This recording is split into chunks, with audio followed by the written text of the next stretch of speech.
আজকের ছোট গল্প জন্মান্তর। বুঝলে গিন্নি, আমার নাম রঞ্জন রেখে বাবা ঠিক করেননি। তা কি রাখা উচিত ছিল? এমন নাম যাতে শক্তি, ক্ষমতা, প্রতিপত্তির পরিচয় পাওয়া যায়। যেমন রং বাহাদুর। সারাদিন যা রঙ্গ দেখাও তাতে রং নামটা মন্দ নয়, কিন্তু টিকটিকি দেখলে কানের পাশে যার হালুম হালুম বাজে তার নামে বাহাদুর। আহা, বাহাদুর কেন হবে? ওসব পাহাড়ি নাম নয়। আমার নাম হতো বেশ কন্দর্প নারায়ণ, রাজসিংহ, শক্তিমোহন, দেবীশঙ্কর, রাজাধিরাজ, উমাপতি। আহা, তা রাজামশাইয়ের এই বুড়ো বয়সে এসে নাম পরিবর্তনের শখ হলো কেন? তার থেকে ভালো বউ পরিবর্তন করো। সব ব্যাপারে তোমার এই ইয়ার্কির অভ্যাস ভালো নয়। যার শরীরে রাজরক্ত বইছে তার নামও তো রাজসিক হওয়া উচিত। কি, রাজরক্ত তোমার শরীরে? হ্যাঁ, আমাদের পূর্বপুরুষরা তো জমিদার ছিলেন। জমিদার কোশমিন কালেও শুনিনি এই আজগুবি ইতিহাস। বিয়ের পরে তো শুনেছিলাম তোমার ঠাকুরদা পূজারি বামুন ছিলেন। আরে সে তো এইমাত্র কিছুকাল আগের কথা। তোমার ঠাকুরদা মাত্র কিছুকাল আগের লোক? হ্যাঁ, তার আগে আমরা অগণিত পুরুষ ধরেই জমিদার ছিলাম। ঠাকুরদার সময়ে শয়তান লাঠিয়ালের ষড়যন্ত্রে আমাদের জমিদারি গেল। লাঠিয়াল হয়ে বসল জমিদার, আর ঠাকুরদা হলেন সর্বশান্ত। ভাগ্যিস ভট্টাচার্য ব্রাহ্মণ বলে গলায় পৈতে ছিল, কিছু পূজার নিয়মও জানা ছিল, তাই পরিবার না খেতে পেয়ে মরেনি। লাঠিয়ালের ষড়যন্ত্রে জমিদার সর্বশান্ত? সারা জীবনেও এমন গল্প শুনিনি। আজ বুঝলাম ইলিশের দামে তোমার ব্যাগে বাটা মাছ আসার রহস্য। তুমি কিন্তু কথা বদল করছো। আমি নিজের মধ্যে একটা রাজকীয় সত্তা অনুভব করছি। একটু আগে একটা বই পড়েছিলাম, সেই বইয়েও লেখা আছে আমরা যা মনে করি অনেকাংশে আমরা তাই হই। যেমন বিয়ের আগে তুমি ভেবেছিলে আমি তোমার দাসী, সারা জীবন তোমার সংসারের জন্য দাসীবৃত্তি করে যাব। কথা বাড়িও না আর, সন্ধ্যা হয়ে এলো, প্রায় হাঁটতে যাও, কিন্তু ভুলেও চপ সিঙাড়ার দোকানের দিকে তাকাবে না। পরশু মাঝরাতে উঠে জোয়ানের আড়ক খাওয়ার পর ঘুমোতে পেরেছিলে। সেই নাটকের জন্য আমারও অর্ধেক ঘুম গেল। ঘুম চোখে সকালে উঠে এক সংসার কাজ করার সময় তো আর ঠাকুরদার লাঠিয়ালের বউ এসে সাহায্য করবে না? অবসরপ্রাপ্ত ব্যাংককর্মী রঞ্জনবাবুর জীবন আক্ষরিক অর্থেই সুখের। স্ত্রী অভয়া গৃহকর্মে নিপুণা, পুত্র অভিষেক একটি কলেজে গণিতের অধ্যাপক, কন্যা অন্তরা শাস্ত্রীয় সঙ্গীত নিয়ে গবেষণা করছে। অভয়া দেবী চিরকালই অল্প বিস্তর দাপুটে, কিন্তু অবসর গ্রহণ করার পরে রঞ্জনবাবু অনুভব করেছেন দাম্পত্যের সুদীর্ঘ 32 বছর পার করার পরও উনি সংসারে কথা বলার যোগ্যতা অর্জন করতে পারেননি। উপরি পাওনারূপে কিছুদিন আগে রক্তের কিছু উপাদানের অনুপাতে বিঘ্ন ধরা পড়েছে। অতএব রঞ্জনবাবুর অবসর জীবন অভয়া দেবী ছত্রছায়ায় সভয়ে অতিবাহিত হচ্ছে। সকাল 7:30, প্রত্যেক দিনপঞ্জি অনুযায়ী নিজ নিজ কাজে ব্যস্ত। অভয়া দেবী জলখাবার তৈরি করছেন, অভিষেক ব্যায়াম করছে, অন্তরা সঙ্গীত চর্চা করছে। শোবার ঘর থেকে বেরিয়ে এলেন রঞ্জনবাবুর হঠাৎ প্রবেশের ফলে অন্তরার তানপুরার তাল কেটে গেল। অভিষেক পুশ আপ করতে গিয়ে মুখ থুবড়ে পড়ে গেল। অভয়া দেবী শক্ত হাতে খুন্তি ধরে চোয়াল শক্ত করে রঞ্জনবাবুর দিকে তাকিয়ে আছেন। রঞ্জনবাবুর পরিধানে তসরের পাঞ্জাবি, ময়ূরপুচ্ছ ধুতি, গলায় সোনার চেন, হাতে লাঠি। মনে হচ্ছে সকলে খুব ব্যস্ত, এত ব্যস্ত যে নিজের স্বামী ও পিতাকে প্রণাম করার কথা ভুলে গেছে সবাই। ব্যস্ত হবে না তো কি বসে খোল বাজাবে? সবার কাছে তো তোমার মতো রঙ্গ দেখানোর অঢেল সময় নেই। নিজের জিহ্বাকে বশে রাখো। আমি জমিদার মদনকান্ত ভট্টাচার্য। আজ্ঞে না, আপনার নাম মদনকান্ত নয়, নধরকান্তি হওয়া উচিত। শরীরের সামনে 3টে আস্ত কুমড়োর মাপের ভুঁড়ি জুড়েছ। এই চেহারায় তুমি বিয়ের পাঞ্জাবি পরেছ? আমার বাবা বিয়ের সময় পরিচিত এক কাকুর সাহায্যে বাংলাদেশ থেকে এই পাঞ্জাবি আনিয়েছিলেন।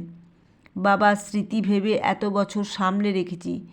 তুমি বিশাল বপু এর মধ্যে ঢুকিয়ে একদিনে নষ্ট করে দিলে সব। বাবার কথা ভেবে অভয়া দেবীর চোখের কোণে সামান্য জল। জমিদার মদনকান্ত চাইলে এইরকম 1000 খানেক পাঞ্জাবি নিজের পায়ের কাছে আনিয়ে ফেলতে পারে। এর জন্য অশ্রুপাতের প্রয়োজন নেই। স্বর্ণবালা। স্বর্ণবালা? এত বছরে তো একজোড়া ব্রোঞ্চের বালাও গড়িয়ে দাওনি।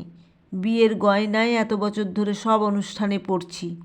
কেউ জিজ্ঞাসা করলে বলি বর আমার অতি পরোপকারী, সবাইকে দান করার পরে বইয়ের জন্য কিছু বাঁচে না। আচ্ছা, এই সমস্যা। ভট্টাচার্য বংশের কুলবধূর গহনার অভাব, এ যে আমাদের বংশের চূড়ান্ত অপমান। আজই সাকরাকে খবর দেওয়ার ব্যবস্থা করো। যত দ্রুত সম্ভব সিন্ধুকবর্তী গহনা যেন সে প্রস্তুত করে। সিন্ধুকবর্তী গয়না? 1000 খানেক পাঞ্জাবি? এইসব অবধারিত কাল রাতে মাটন বিরিয়ানি খাওয়ার ফল। বাবু, তোকে বলছি না, যখন এই জাতীয় কোনো খাবার খাওয়ার ইচ্ছে হবে বোনকে নিয়ে বাইরে গিয়ে খেয়ে আসবি। এই পেট পাতলা লোকের সাংঘাতিক নোলা। মামুনি, বাবার জন্যে সোডা ওয়াটার নিয়ে আয়। স্পর্ধা অতিক্রম করো না স্বর্ণবালা। আমার জন্য রাধাবল্লভী আর ক্ষীর বানিয়ে আনো। শরীরে যেন রক্তের জায়গায় চিনির শরবত বইছে। ট্রাইগ্লিসারাইড লেভেল দেখলে মনে হবে সারাদিন ঘিয়ের কারখানায় বসে থাকো। তারপরেও রাধাবল্লভী আর ক্ষীর খাওয়ার শখ? গৃহকর্তাকে খাদ্য নিয়ে অপমান করতে লজ্জা করছে না? তোমার মুখ দিয়ে যদি আর একটা শব্দ বেরোয় তাহলে আমি গৃহত্যাগী হব। বেশ ভালো। যাবে কতদূর? আগেরবার ঝগড়া করে হাঁটতে বেরিয়ে সামনের গলিতে ষাঁড় দেখে ফেরত এসেছিলে। এবারের গন্তব্য কি 2টো গলি পেরিয়ে ভবেশের তেলে ভাজার দোকান? বেহায়া নারী! নিজের স্বামীর উদ্দেশ্যে এই জাতীয় লাঞ্ছনাপূর্ণ শব্দ প্রয়োগ করতে লজ্জা করছে না? আমার ঠাকুরদা জমিদার কন্দর্প নারায়ণের তেজের সামনে পড়লে তোমার উচিত শিক্ষা হতো। রান্নার ঠাকুর একবার রান্নায় কম হলুদ দিয়েছিল। ঠাকুরদা ভেবেছিলেন ঠাকুরমার পরিদর্শনের ত্রুটি। সেই কারণে উনি গৃহত্যাগী হয়ে বাগান বাড়িতে 1 মাস ছিলেন। ঠাকুমার মুখও দর্শন করেননি। শেষে ঠাকুমা পায়ে পড়ে ক্ষমা চাওয়ায় ঠাকুরদা ফেরত এসেছিলেন। কন্দর্প নারায়ণ নামটি শুনেই যেন খটকা লাগলো অভয়া দেবীর। 2 দিন আগেও তো রঞ্জনবাবু এই নামটি বলেছিলেন। আরেকটি লক্ষণীয় বিষয়, 32 বছরের বিবাহিত জীবনে রঞ্জনবাবুর নিজের স্ত্রীর সম্মুখে এতক্ষণ টিকে থাকার সাহস হয়নি। মেয়ে অন্তরার বরাবর বাবার প্রতি অন্তরের টান একটু বেশি। সেও মাকে বলল, মা, জন্মান্তর কোনো নতুন ঘটনা নয়। বিশেষ কিছু মানুষের হঠাৎ একদিন পূর্বজন্মের কথা মনে পড়ে। বিজ্ঞানও এই বিষয় নিয়ে গবেষণা করছে। কিন্তু পুত্র অভিষেকের মধ্যে মায়ের সত্তা একটু বেশি বিরাজমান। সে চুপ করে থাকার পাত্র নয়। বাবা, সকাল থেকে বাড়িতে কি নাটক শুরু করলে বলো তো? মায়ের সঙ্গে একই ভাষায় কথা বলছো তুমি? এবার চুপ করো। আহম্মক! পিতার সঙ্গে কথা বলার ভাষা তুমি ভুলে গেছো? তোমার আস্পর্ধা থেকে আমি হতবাক হচ্ছি। আমাদের পরিবারে এই জাতীয় বাচাল সন্তানকে খড়মপেটা করার রীতি আছে। খড়মপেটা শব্দটি শুনে অভিষেকও চুপসে গেল। যে বাবা জীবনে একদিন আঙুল পর্যন্ত তোলেননি তিনি আজ খড়মপেটা করার কথা বলছেন। মা অভয়া দেবীও চুপ করে দাঁড়িয়ে সব সহ্য করছেন। এর অর্থ রঞ্জনবাবুর মধ্যে অবধারিত কোনো পরিবর্তন ঘটেছে। অগত্যা গোটা পরিবার জমিদার বাবুর আধিপত্যের সামনে নতি স্বীকার করল। সকালে রাধাবল্লভী, ক্ষীর, মধ্যাহ্নভোজে কচি পাঁঠার ঝোল, মাছের মাথার কালিয়া, মাঝে মাঝে চলল পদসেবা তৈলমর্দন। বিকালবেলা জমিদার মহাশয়ের শখ হলো জুড়ি গাড়ি চড়ে হাওয়া খেতে বেরোবেন। সকাল থেকে বাবার মধ্যে অনভিপ্রেত পরিবর্তন লক্ষ্য করে অভিষেক কলেজ যায়নি। কিন্তু সমস্যা হলো শীততাপ নিয়ন্ত্রিত গাড়িতে বসে চোখ জুড়ানোর যুগে জুড়ি গাড়ির জোগাড় অসম্ভব। অগত্যা অভিষেক পাড়ায় পরিচিত রিক্সা চালক লালটুকে খবর দিল। জমিদার মশাইকে রিক্সা দেখিয়ে বোঝানো হলো ইহা জুড়ি গাড়ির নতুন সংস্করণ, নাম রিক্সা গাড়ি। লালটুকে বোঝানো হলো সে যেন রিক্সা ফাঁকা রাস্তা দিয়ে মাঠের পাশ বরাবর ঘুরিয়ে আনে। একবিংশ শতাব্দীর জনবহুল এলাকায় প্রাচীন বাংলার জমিদারবাবুর আগমন দুর্গতি ডেকে আনতে পারে। জমিদারবাবু যাওয়ার আগে আদেশ করে গেলেন সন্ধ্যায় গৃহে যেন জলসার আয়োজন করা হয়। বায়ু সেবন করেই জমিদার মশাই গৃহে প্রত্যাবর্তন করেছেন। বসার ঘরটি বিজলি বাতি বন্ধ, মোমবাতি দিয়ে সমগ্র ঘর রজনীগন্ধা গোলাপের গন্ধে মুখরিত। সুমধুর সঙ্গীত ভেসে আসছে। সেই সঙ্গীতে তালে গোলাপি রঙের ঘাগরা পরা এক নারী পায়ে ঘুঙুর বেঁধে নৃত্য পরিবেশন করছে, মুখে তার অর্ধেক আবৃত। প্রাণ ভরে সমুধুর সন্ধ্যা উপভোগ করছেন জমিদার মশাই। সামনে রাখা রূপার গ্লাসে শরবত। জমিদার মশাই সেই শরবত এক চুমুক মুখে তুললেন, কিন্তু এ কি, গলার কাছে কিছু যেন আটকে আসছে। গিলতে পারছেন না শরবত। মনে হচ্ছে এই সব বমি হয়ে যাবে। কি ছিল এই গ্লাসে? সেই নৃত্যরত রমণী তার দিকে এগিয়ে আসছে। সে কিছু বলতে চাইছে। হালকা করেই জমিদার মশাইয়ের গালে হাত বুলিয়ে সেই নারী বলে, আমায় চিনতে পারছো জমিদারবাবু? কে কে তুমি? কম্পিত কণ্ঠে জমিদারবাবুর উত্তর, আমি রজনী বাই জমিদারবাবু। মনে পড়ছে আমায়? রোজ রাতে তুমি আমার কোঠায় আসতে। আমি কোনো রজনীবাইকে চিনি না। এই কথা তুমি অনেক কাল আগেও বলেছিলে জমিদারবাবু। আমার বিবাহের অঙ্গীকার দিয়েও তুমি কথা রাখনি। সবার সামনেই আমাকে অপরিচিতা বলে অস্বীকার করেছিলে। সেই অপমানে আমি বিষ খেয়ে আত্মহত্যা করেছিলাম। জন্মান্তর তোমার একার ঘটেনি জমিদারবাবু, আমারও ঘটেছে। আগের জন্মে তোমার জন্য আমি শেষ হয়েছিলাম। এই জন্মেই তোমার পালা। ধীরে ধীরে এই শরবতের বিষ তোমার শরীরে প্রবেশ করবে। তোমার প্রতিটি অঙ্গ নিস্তেজ হয়ে আসবে। চিরনিদ্রায় ঢলে পড়বে তুমি। না, আমি কোনো জমিদার মদনকান্ত না। আমি রঞ্জন ভট্টাচার্য, প্রাক্তন ব্যাংক কর্মী। আমার স্ত্রী শ্রীমতী অভয়া ভট্টাচার্য।